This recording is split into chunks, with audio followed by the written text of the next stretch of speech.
മലപ്പുറം പാണ്ടിക്കാട് യുവാവിനെ കാറിലെത്തിയ സംഘം തട്ടിക്കൊണ്ടുപോയതായി പരാതി. ഇന്നോവ കാറിലെത്തിയ സംഘം യുവാവിനെ തട്ടിക്കൊണ്ടുപോകുന്ന CCTV ദൃശ്യം പുറത്ത്. പാണ്ടിക്കാട് വിന്നേഴ്സ് ഗ്രൗണ്ടിന് സമീപത്തെ വട്ടിപ്പറമ്പത്ത ഷമീറിനെയാണ് തട്ടിക്കൊണ്ടുപോയത്. സംഭവത്തിന്റെ CCTV ദൃശ്യം പുറത്ത്. ചൊവ്വാഴ്ച രാത്രി 8:00-ഓടെയാണ് സംഭവം നടന്നത്. അങ്ങാടിയിൽ നിന്നും വീട്ടിലേക്ക് പോകുകയായിരുന്ന ഷമീറിനെ ടൗൺ GMLP സ്കൂളിന് സമീപത്ത് വെച്ചാണ് ഒരു സംഘം കാറിൽ ബലമായി കടത്തിക്കൊണ്ടുപോയത്. അവർ ടൗണിൽ നിന്ന് വരുമ്പോൾ ഇവർ ഇവിടെ നിർത്തിയിരുന്നു.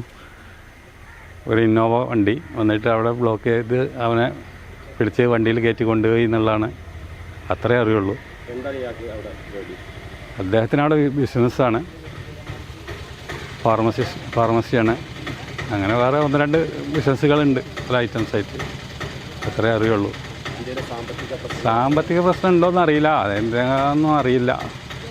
എല്ലാം പോലീസിൽ പറഞ്ഞിട്ടുണ്ട്, പോലീസ് കംപ്ലൈൻറ്റ് ചാർജ് ചെയ്തിട്ടുണ്ട്. അത്രേ അറിയുള്ളൂ. വിദേശത്ത് ജോലി ചെയ്യുന്ന ഷമീർ ഈ മാസം 4-നാണ് നാട്ടിലെത്തിയത്. വിദേശത്ത് വെച്ചുള്ള സാമ്പത്തിക ഇടപാടിന്റെ പേരുള്ള പ്രശ്നമാണ് തട്ടിക്കൊണ്ടുപോകലിന് കാരണമെന്നാണ് സംശയിക്കുന്നത്. ജില്ലാ പോലീസ് മേധാവിയുടെ നിർദ്ദേശപ്രകാരം പാണ്ടിക്കാട് പോലീസ് കേസ് രജിസ്റ്റർ ചെയ്ത് അന്വേഷണം ഊർജിതമാക്കിയിട്ടുണ്ട്. M5 news, Malappuram.